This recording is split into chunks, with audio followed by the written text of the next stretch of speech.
పరలోకం ఉంది నీ పిల్లకి చెప్పు.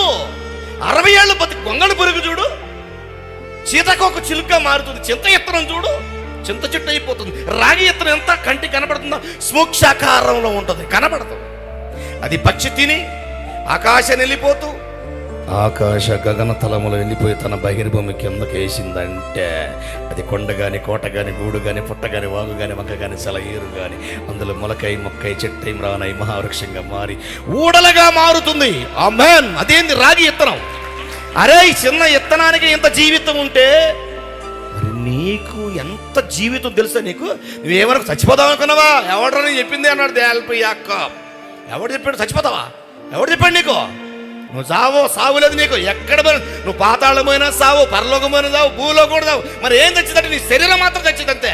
ఎందుకంటే మట్ల నుంచి వచ్చింది మట్లోకి వెళ్ళిపోద్ది. మానవ జన్మ ఎవరికి అర్థమైందండి? 60 ఏళ్ళు బతుకు కోసం నువ్వు అడగకూడదు. ఎలా అడగాలి? అయ్యా నువ్వెంతకాలం నీ రాజ్యంలో ఉంటావో అంతకాలం నేను ఉండాలి.